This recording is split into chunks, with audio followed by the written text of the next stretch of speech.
You don't hear the dogs barking? By Juan Rulfo. An old man carries on his shoulders his only son, who's been wounded. He has to cross a mountain in the dead of night to get to the next village, where there may be a doctor to look after him.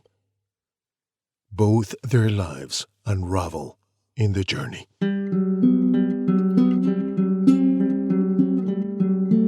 You're sitting on top there, Ignacio. So if you hear a sound or see lights someplace, tell me. Don't see anything. We ought to be close by now. Yeah. Don't hear anything, though. Look properly. Don't see anything. You're a sad case, Ignacio. The black stretch of shadow cast by the men continued to weave up and down, scramble over rocks, dwindle and belly out, treading along the banks of the arroyo. It was a single, staggering shadow. The moon came rising steadily from the earth, like a rounded-out flare. We ought to be reaching that town by now, Ignacio. Since your ears aren't covered, see that you listen out in case you hear dogs barking. Remember they said Tonaya was right on the far side of the hill? And it's been hours since we left that hill behind us. Remember, Ignacio? Yes, but I can't make out that thing. I'm getting tired. Set me down. The old man took a few steps back until he met solid rock that he could rest against, but he wouldn't take the load off his shoulders.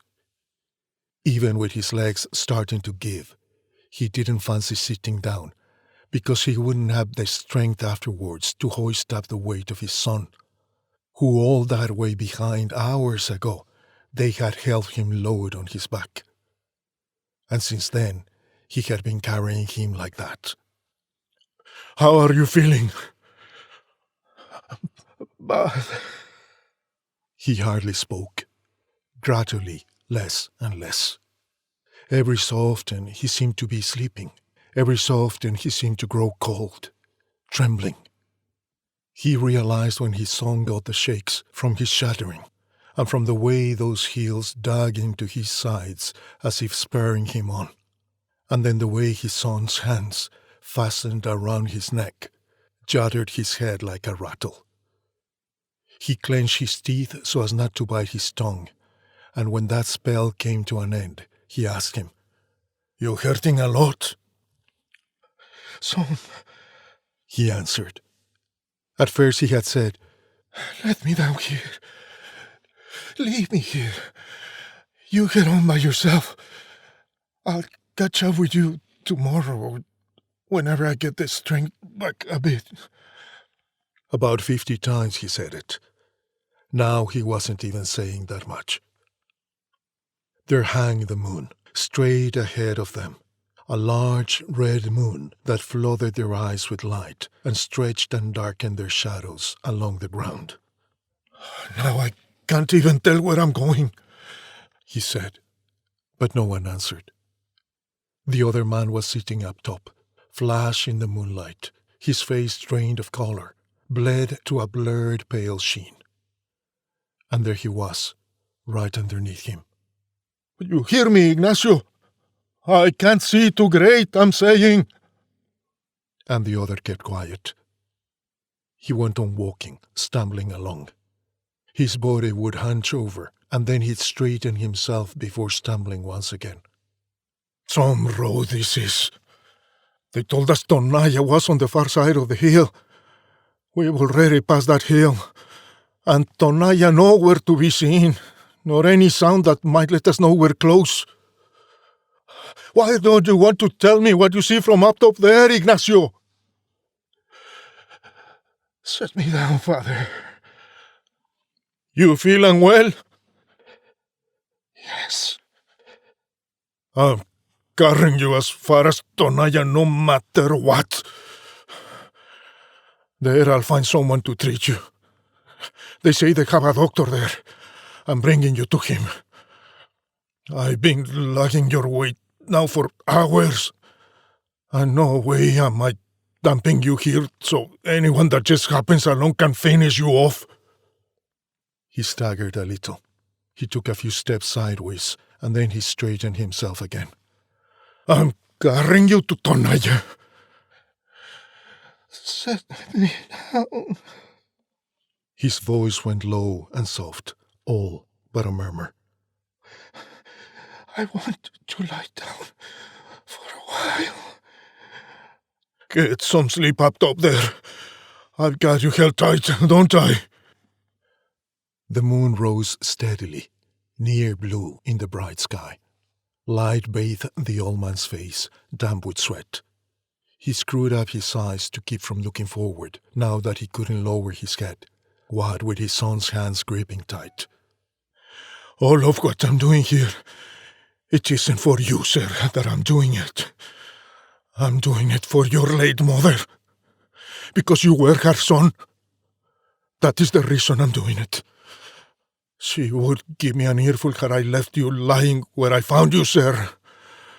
Had I not picked you up and taken you to someone that could treat you like I'm doing right now. She is the one who keeps me going, not you. For a start, because I owe you nothing but troubles and scandals and shame.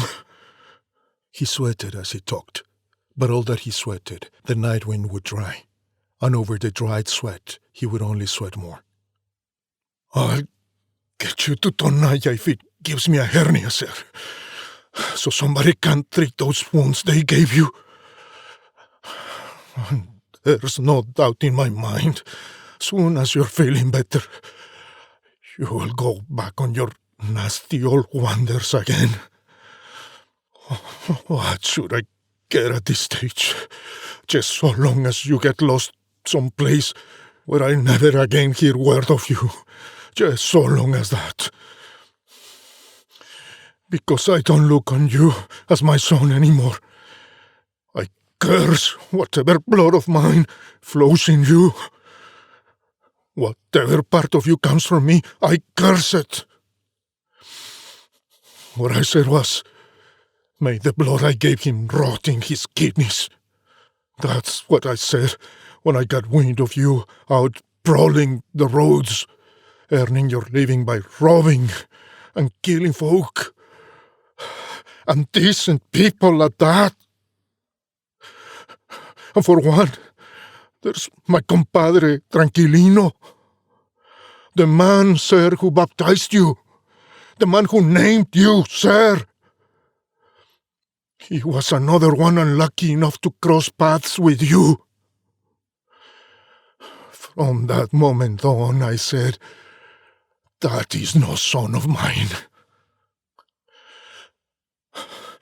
Have a look if you can see something. Or if you can hear something. You should be able to, from up top there. I feel I've gone deaf. I can't see anything. Pity about you, Ignacio.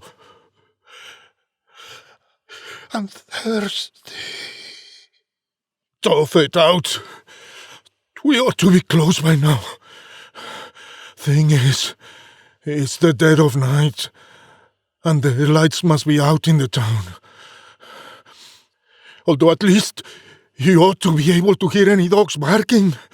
Make an effort and listen.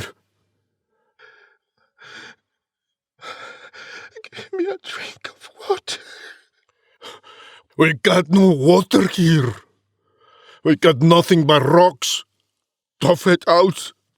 And even if we had, I wouldn't set you down for a sip of water. Nobody's around to help you back up again. And I can't lift you up all by myself. So thirsty. And sleepy. I remember when you were born. You were no different then. You'd wake up hungry and feed and go right back to sleep. And your mother would give you water because you drained all her milk. Never had your fill. And such hunger in you, I never expected that over time that anger would go to your head. But so it did. Your mother, rest her soul, wanted you to grow big and strong. She thought that when you'd grown up, you would be her support. You were all that she had. The other baby she was expecting killed her. And had she been alive today, you'd have only killed her once more. He could feel that man he was carrying on his shoulders stop gripping with his knees and let his feet hang loose, let them swing from side to side. And his head, up top there, seemed to shatter as though he were sobbing. He felt drops, heavy and tear-like, falling on his hair. You crying, Ignacio? What's making you cry, sir? Is the memory of your mother, isn't that right? Not that you ever did a thing for her sakes. Such awful things you gave us. Seems like instead of affection, we made your body brim with something wicked. And see now, you got yourself wounded. What about your friends? All killed. Still, they didn't have anyone.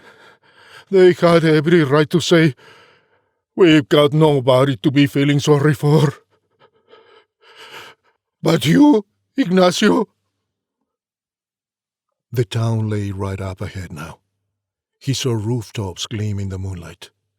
He thought the weight of his son's body would crush him as his legs buckled under him in the final slog.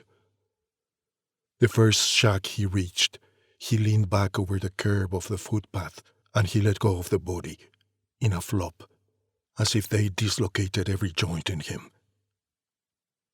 He found it difficult to unpick his son's fingers, which had been digging into his neck. And when he pulled free, he heard dogs barking all across the surrounds. And you couldn't hear them, Ignacio? He said. No. You couldn't even do that much for me.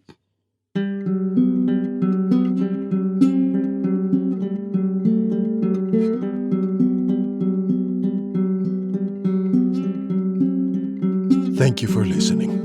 I'm Gabriel Porras, professional voiceover artist. Visit me on gabrielvoice.com or at radiantwhispers.com to enjoy more great literature.